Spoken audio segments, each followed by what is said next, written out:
Good morning, I'm Brian Reagan. This is Tyler Kelly. And we welcome you to Mornings with Brian and Tyler. And today we're in John 15, verses 1 through 8. I am the true vine, and my Father is the vine dresser. Every branch in me that does not bear fruit, he takes away, and every branch that bears fruit, he prunes, that it may bear more fruit. You are already clean because of the word which I have spoken to you.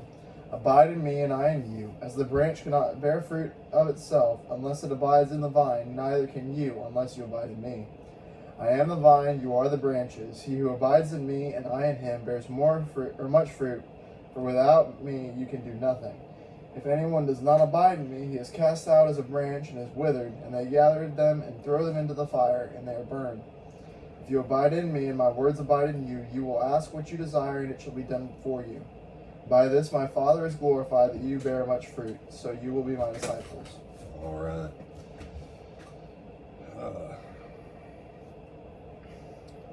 You know, this is a tough parable, Tyler.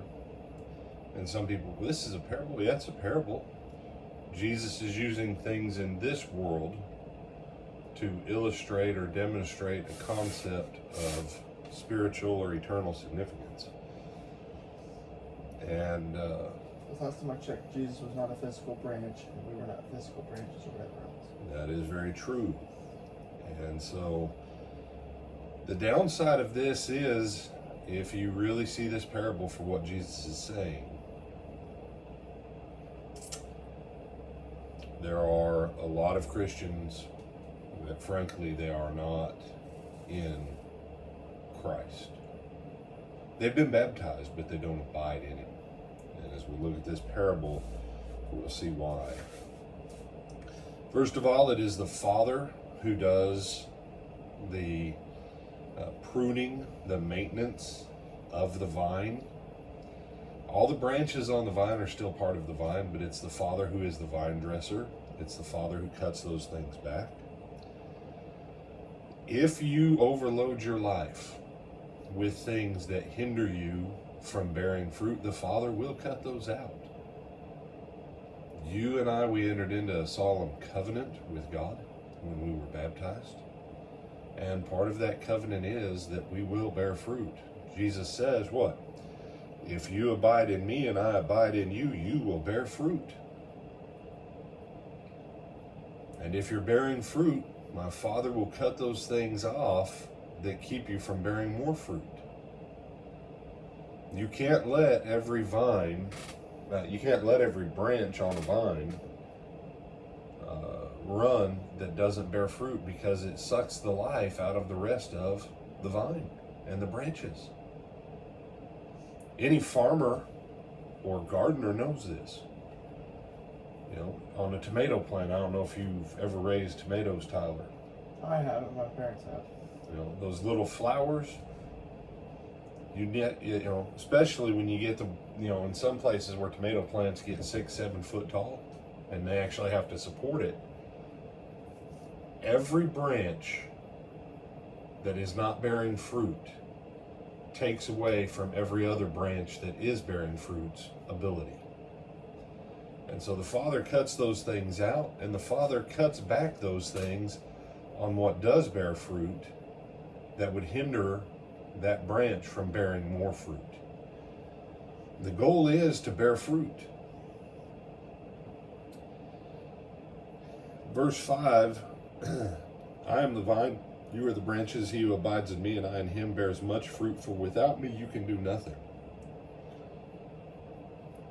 The question here, or the logical corollary, I am the vine, you are the branches, whoever does not abide in me and I don't abide in him, he does not bear fruit.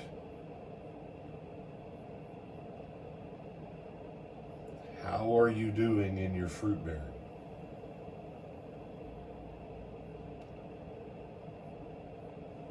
Now, generally, Tyler, when I teach this, people over the years have looked at me and said, well, I'm not a preacher. I'm not like you. I can't bring people to get baptized.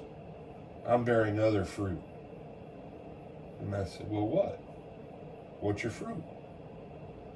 Well, God knows my fruit. Okay. You know, and you just let it go. But When he gives the apostles the Great Commission, what's the fruit he tells them to bear? More disciples. That's the primary fruit of the kingdom. Every other fruit after that is a secondary or consequential fruit. The primary fruit that he's looking for is souls.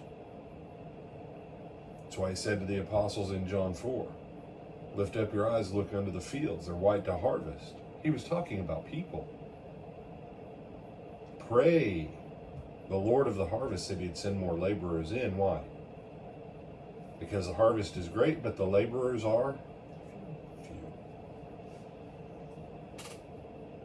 If anyone does not abide in me, he is cast out as a branch and is withered, and they gather them and throw them into the fire and they're burned. This passage should kind of, quote, light a fire under us. If you haven't been bearing fruit, there's going to come a time where you're going to be cut off and cast out. And that's a warning for any one of us. Why, people ask me, Brother Brown, why are you so big on evangelism being the primary goal of the church? Because of passages like this. We have to be bearing fruit. We have to be bearing fruit. And if you're not bearing fruit personally and directly, then heartily support those who are out there doing the labor with prayer, with time, with finances. If they say, hey, I need you to do X, Y, Z over here so I can do this over there, then you do it. So that what they bring in souls counts toward fruit for your account. You can bear that. It's okay to bear fruit like that. That's why Paul will say to the Philippians, what? You're partakers in my gospel of grace, meaning you have a share in every soul that I harvest. That's what he says to the Philippians. Make sure if you've got people who are bringing a harvest, that are bearing fruit, if you're not a fruit bearer directly, then support them 100% so that you get credit. Otherwise, you've only got one thing to look forward to: being burned up. If you abide in me, now verse 7, this is an important verse, Tyler. If you abide in me and my words abide in you, you will ask what you desire and it shall be done for you. You cannot get from God if what you ask is not in agreement with God. That's what he's ultimately saying. If my words abide in you, you abide in me and my words abide in you. By this my Father is glorified. Tyler, read verse 8 for us slowly. By this my Father is glorified, that you bear much fruit, so you will be my disciples. I've honestly had people over the years say, it's not all about people getting baptized, brother. By this is my Father glorified, that you bear much fruit.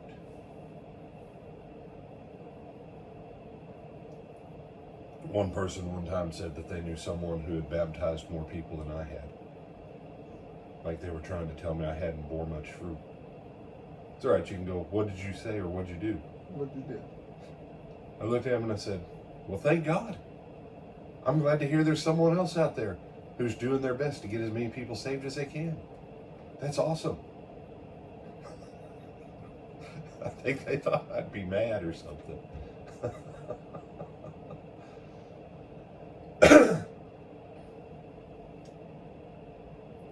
Fruit is not potluck dinners. Fruit is not us all being nice to each other when we shake each other's hands. All of those things should be logical consequences of us maturing in Christ, but the primary focus of Christ's church is to expand his kingdom by conversion growth, or what Jesus here calls bearing much fruit. If you're out there and if your preachers and your elders and your church as a whole, maybe you personally, you look back over the last 5 years and you haven't even had 5 people obey the gospel in the last 5 years, you have a huge problem. A huge problem. And many churches have that. Don't miss what he's saying in this parable. And just because maybe you've had 10 or 15 in the last year or two, when you look at the entire community around you, ask yourself, how could I support us getting more souls? How many souls do you think I want, Tyler? All of them. All of them. And Tyler, do you know why we should want all the souls? Because we want them to go to heaven. We don't want them going somewhere else. All right, and that's true. Break it down more simply. How much sin did Christ die for on the cross? All. So if he done paid for it, we should harvest as much of it as we can. I'm Brian Reagan. This is Tyler Kelly. We Bid You Good Morning.